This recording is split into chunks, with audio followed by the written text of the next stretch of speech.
Bonjour à toutes et bonjour à tous, bienvenue sur Rémi de Provence. J'espère que vous allez toutes et tous très très bien. Aujourd'hui, je vais vous proposer une vidéo un peu plus différente que d'habitude.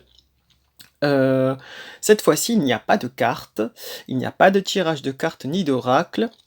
Et je vais juste en fait vous présenter, enfin vous parler de la fête d'Halloween qui arrive bientôt à la fin octobre et de quoi il en découle en fait de l'origine de cette fête d'Halloween.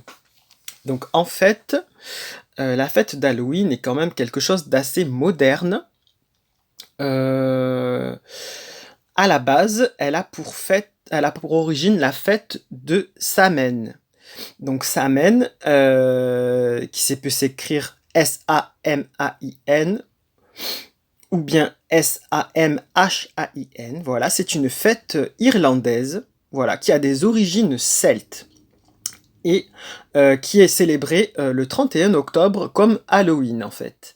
Euh, voilà, il faut savoir que Samhain est en fait une ancienne fête païenne qui était célébrée chez nos amis irlandais et qui a été repris bien sûr avec la pop moderne vie actuelle de Halloween. Voilà. La vie moderne en a fait une fête commerciale avec des bonbons, des sorcières, des fantômes, etc., etc., des sorcières. Et, euh, et là, en fait, ça a pour base une fête qui a une origine, voilà, très très lointaine. En fait, euh, la fête de Samhain, elle célèbre le passage de la saison estivale claire à la saison sombre de l'hiver, tout simplement, en fait. Donc c'est pour ça que c'est une fête importante euh, pour les Celtes, mais ça le reste encore aujourd'hui parce que ça marque vraiment le passage, bah, du coup, vers l'hiver, en fait. C'est une période où on est déjà en automne, mais avec notre calendrier moderne, mais ça passe vraiment le cap des journées plus courtes, de la nuit qui tombe plus rapidement. Voilà, c'est vraiment ça qui est fêté et qui est marqué.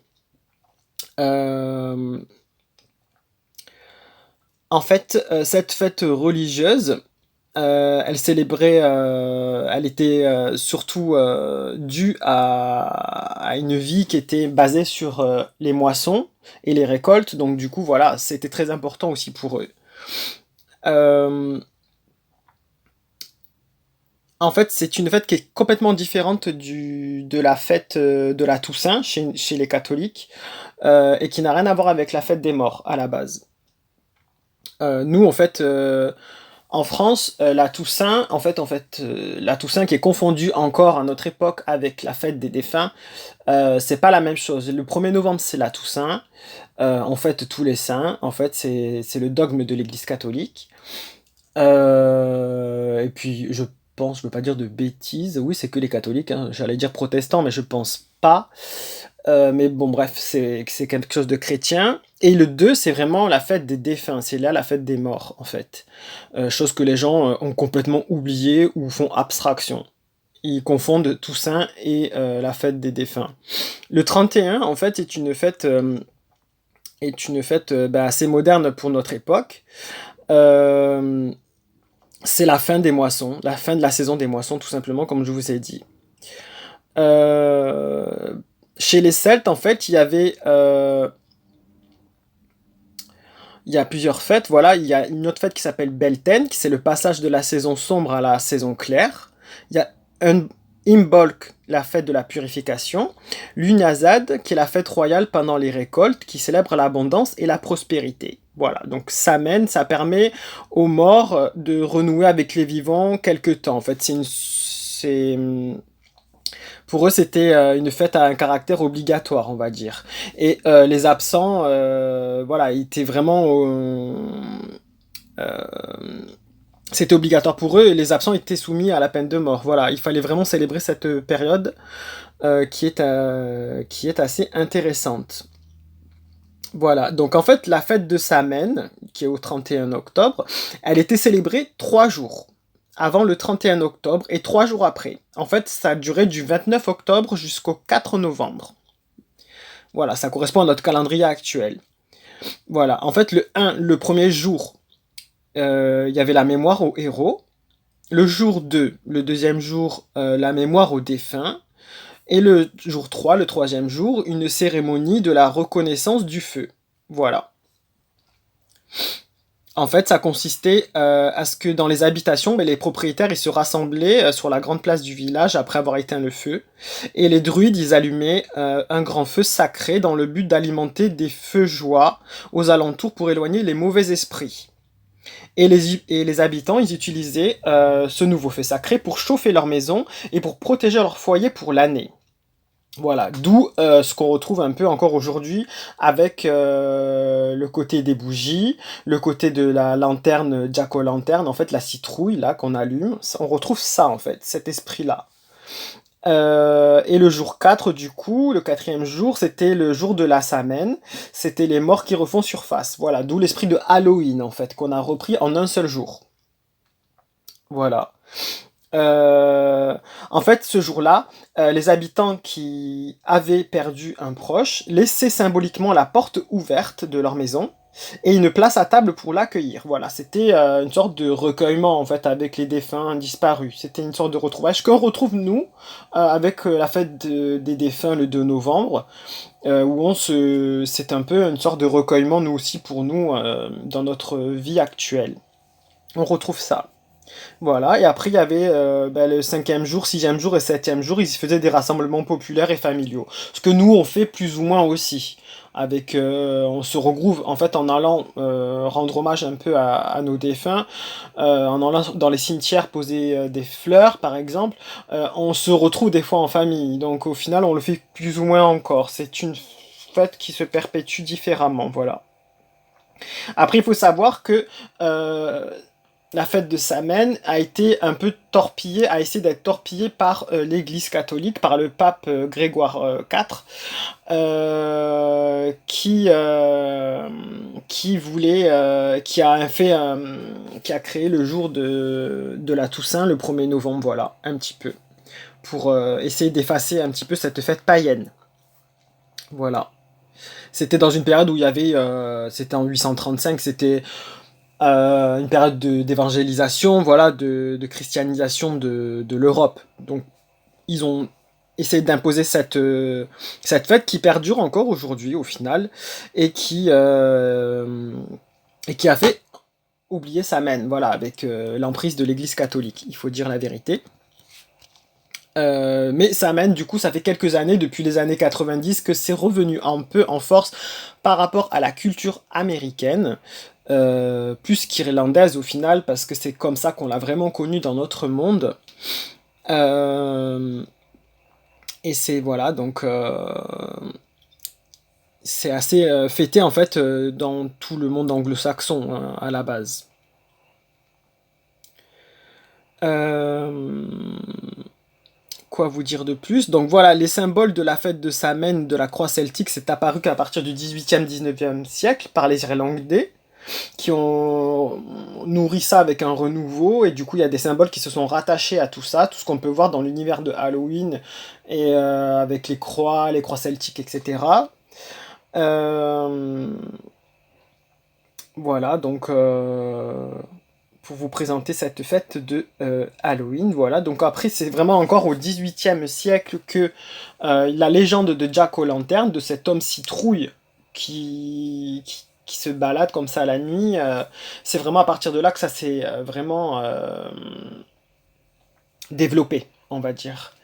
Voilà, en fait, ce personnage-là, il représente un personnage débauché de son vivant, qui était débauché vraiment, et qui se voit refuser l'entrée du paradis et de l'enfer. Voilà, et il est condamné à errer sur Terre chaque 31 octobre. Voilà, c'est ça la vraie signification de cette citrouille comme ça creusée qui fait peur. À la base, enfin la tradition veut que c'était fait dans. À la base, le visage était creusé dans un navet ou dans une betterave. Aujourd'hui, on le retrouve plus dans une citrouille ou une courge, hein. C'est plus une citrouille au final. Voilà. Euh, Cette fête, elle a été exportée suite aux migrations irlandaises aux États-Unis. Donc du coup, c'est là que ça s'est vraiment développé, etc., etc., avec la culture populaire américaine, les bonbons, les costumes, le consumérisme, bien entendu, voilà. Et puis ça a débarqué en France dans les années 90, comme je vous ai dit. Pourquoi je vous parle de cette fête là? Parce qu'elle est importante aussi pour nous. Parce que sur ma chaîne, je voulais évoquer avec vous aussi le côté un petit peu paranormal.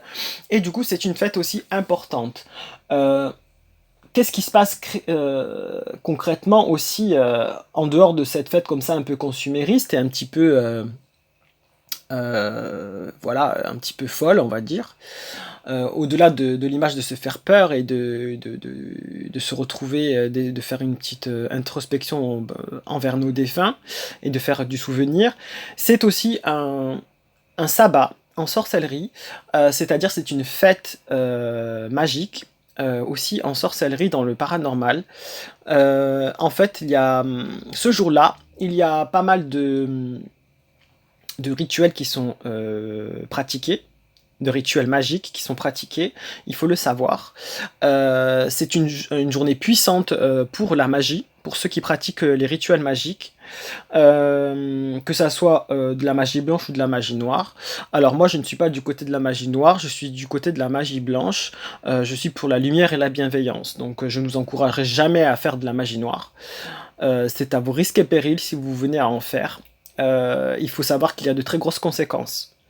Même pour la magie blanche, il faut savoir qu'il y a des conséquences quand on crée, quand on fait un rituel magique. Voilà. C'est par rapport à l'équilibre de l'univers. Voilà, c'est une règle comme ça que, en fait, vous demandez quelque chose et en contrepartie, il faudra donner quelque chose. Donc, voilà, il faut le savoir que ça existe. Il faut savoir que ce jour-là, voilà, ce que vous pouvez faire, parce qu'il y a beaucoup d'énergie qui circule dans tous les sens. Il y a beaucoup de rituels magiques et de sorts qui circulent dans tous les sens, parce que c'est une date puissante. Surtout que cette année, la nouvelle pleine lune d'octobre va tomber le 28 octobre, donc très peu de temps avant Halloween. Donc il y a quelques années, je crois que c'était tombé pleine lune en Halloween, donc là c'était puissance 10 000 hein, pour ceux qui pratiquent les rituels magiques.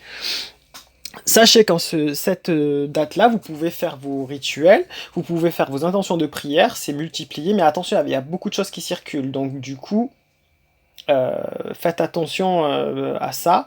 Moi, ce que je fais personnellement, c'est que je n'hésite pas à faire brûler des bougies blanches pour la purification. Parce que c'est la base aussi de cette fête du feu que je vous ai expliqué tout à l'heure. Les Celtes le faisaient par rapport au feu. Ben, moi, je vous conseille de faire quand même la bougie blanche aussi par rapport une protection aussi par rapport à ce qui circule de mauvais.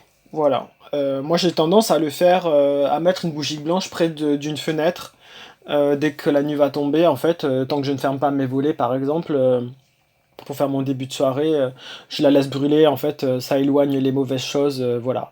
Euh, Certains croient aussi que bah, les morts reviennent, donc comme c'est le principe de cette fête. Personnellement, j'y crois aussi. Je trouve qu'à cette période-là de l'automne et jusqu'à Halloween, en fait, il y a pas mal de choses qui se passent pour ceux qui sont sensibles et qui sont un peu médiums, qui voient des choses ou qui ressentent des choses. Il y a beaucoup de manifestations en fait qui se passent à ce niveau, à ce moment-là. Il faut en être conscient. Voilà. Il ne faut pas avoir peur, c'est normal en fait. C'est la période qui s'y prête. Moi, c'est vrai que c'est une période pour ma part où j'en vois pas mal. Donc voilà. Je suis paré à ça maintenant, j'ai l'habitude, mais c'est vrai que ça surprend toujours. Voilà, moi ce que je fais pour les rituels, voilà, ça je vous ai expliqué. Donc c'est une fête très très importante. Il existe un rituel pour fêter vraiment cette fête au niveau magique. Je sais pas si il y en a qui le pratiquent. Moi je ne le fais pas personnellement. Mais vous pouvez le faire. Ça célèbre le passage de ce cycle-là. Voilà.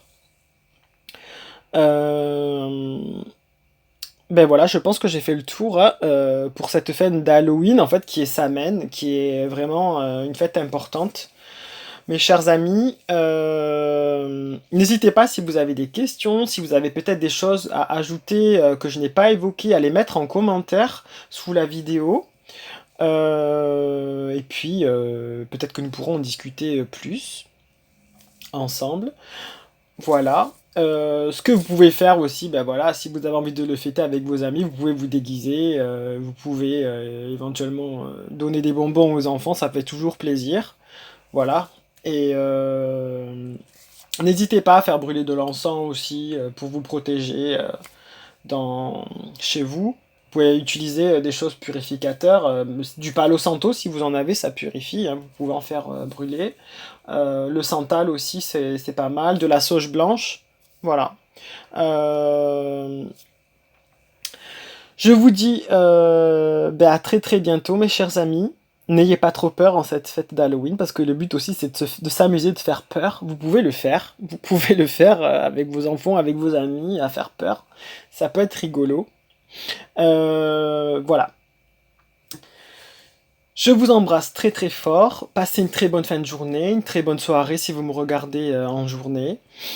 Et, ou une bonne journée si vous me regardez en début de matinée. Et je vous dis à très très bientôt pour de nouveaux tirages, pour de nouvelles vidéos explicatives. Et j'espère que celle-ci vous aura plu. N'hésitez pas à mettre un petit pouce si vous avez été content de ce style de vidéo, ou même à mettre des commentaires pour me dire si ça vous a plu. Je vous embrasse très fort, et comme je dis toujours, lumière et bienveillance. Allez, ciao mes amis.